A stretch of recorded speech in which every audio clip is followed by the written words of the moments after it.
Hi guys, I hope you're all fine. This is your teacher Renato Serron and welcome back to another video of English 2. Well, today's objective is to give advice about healthy habits using modal verbs. This is a grammar section that belongs to lesson 8 from unit number 10. To start our class today, we're going to check out this letter we got from a grammar fan, and it says, Dear Idioma Ricardo Palma, I'm worried about our physical health in our English classes. I think you could give us a couple of more minutes to rest. You should let us stand up more because sitting for several hours is a bit exhausting. Besides, you must include activities that require physical actions like playing charades. Finally, you have to consider this seriously because we need to take care of our health. Best, Panchita. That was a very suggestive letter, but this fan did use some important models. Can you tell me what they are? I'm going to give you a moment so you can check this letter.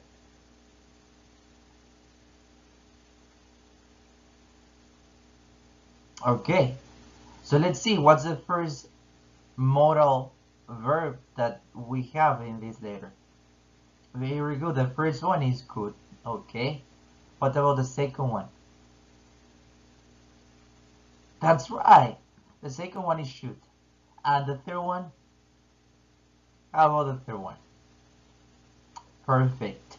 The third one is must. Very good. Okay, class. So once we identify the modal verbs in the previous letter, let's work with them here. So far we know that those modal verbs were could, should, and must, right? Okay, so I want you guys to match these modal verbs with their corresponding numbers. And for completing this activity, I would also like you guys to take a look at these biceps because they're going to give you a better idea about what each number is expressing. For example, number 1, it says it gives very strong advice. Number 2, it gives gentle advice. And number 3, it gives strong advice. Okay, so please take a couple of seconds to start matching and then we'll see what the answers are.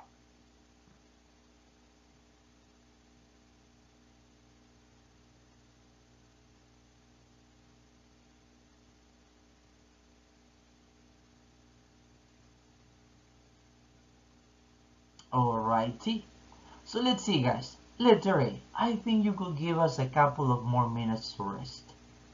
What's the number? Correct.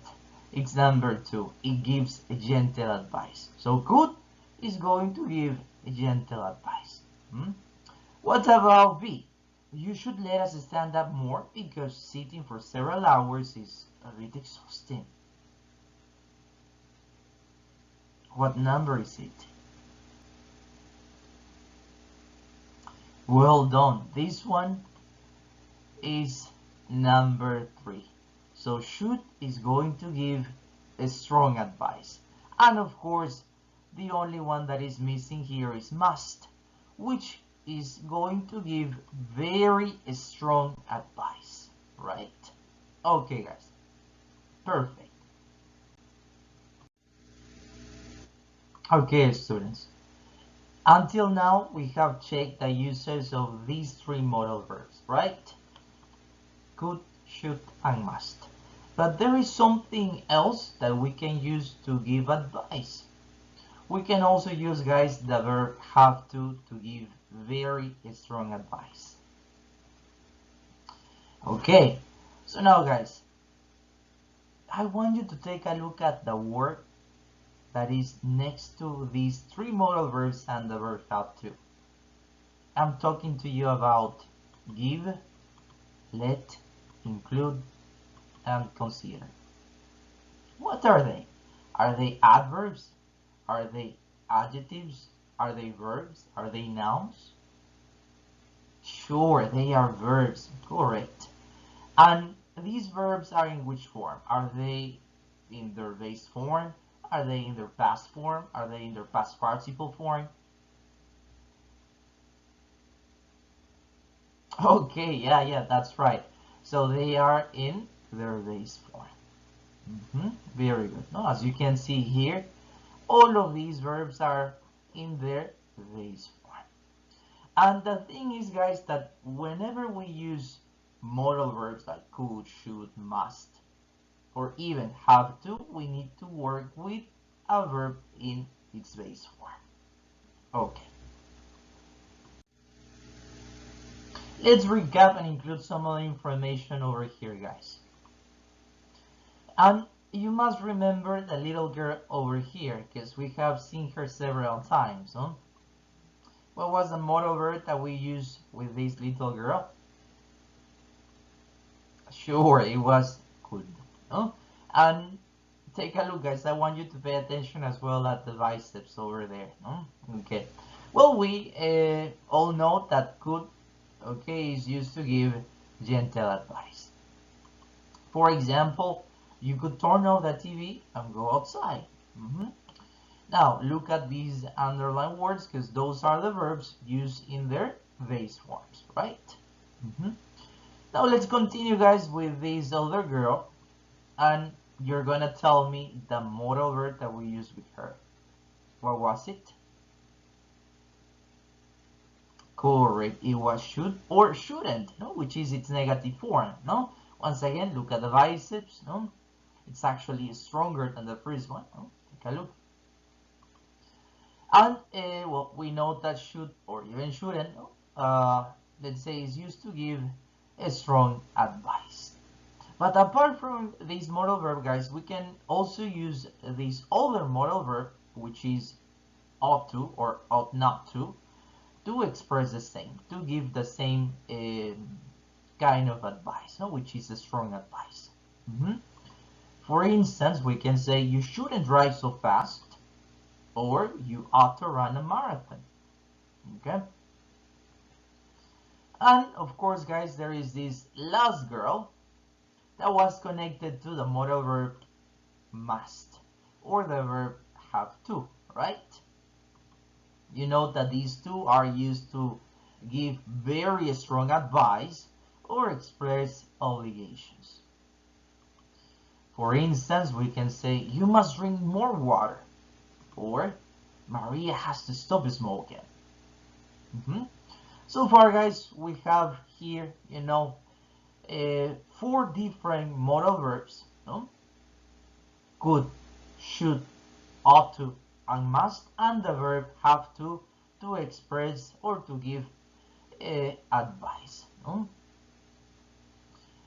Now we're gonna go, guys, over the next slide, and we're going to see some aspects that we need to take into consideration when working with these words. Okay? All right.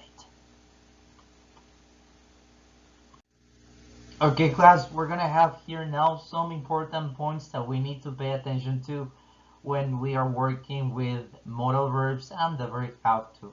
Let's begin first with these modal verbs. No? Okay, we have here could, should, ought to, and must. Okay, are modal verbs, you know that. So with modal verbs, take a look. We don't use, guys, the third person, this s. No, for instance, we say you should go, but we don't say you should go. Okay, that doesn't exist. What else? Yeah, okay, we don't use the auxiliary do. We say I couldn't go. We don't say I don't could go. That's wrong. Don't use to, guys, before the next verb, except with ought to. No. For instance, we say you should get exercise. That's right. But we don't say you should to get exercise. I mean, there is no these two between the modal verb and the verb in its base form. Once again, that's incorrect. Okay? And finally, guys, have to has to be conjugated depending, of course, on the subject the statement has. In other words, if I, you, we, and they are going to work with have to, and he, she, and it are going to work with has to. Mm-hmm. Okay. Now let's have some practice, guys. And here in this activity, I want you to check the right sentences, and I want you guys to rewrite the incorrect statements. Okay, let's check them out. For example, number one says, you should go on a diet. Mhm. Check it out, please. Then you tell me, is it right? Is it wrong? Yeah, number one, it's right. Okay. We have no problems with number one. Okay, so it's correct. Very good. What about, guys, number two? She must go to bed early.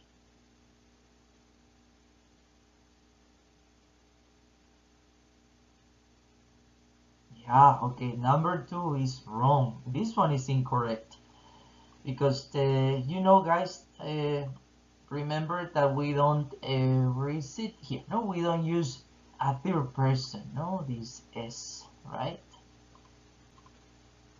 Okay, so we'll have something like this. No, she must go to bed early. That's it. No, no third person. Hmm? Okay, what about, guys, the number three? You don't should take a day off.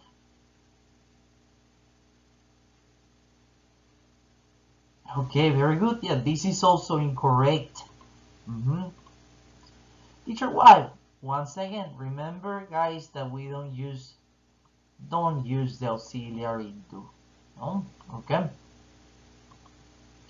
In other words, what's the right statement? You shouldn't take the day off. That's it. No, we don't use, let's say, the auxiliary. Hmm?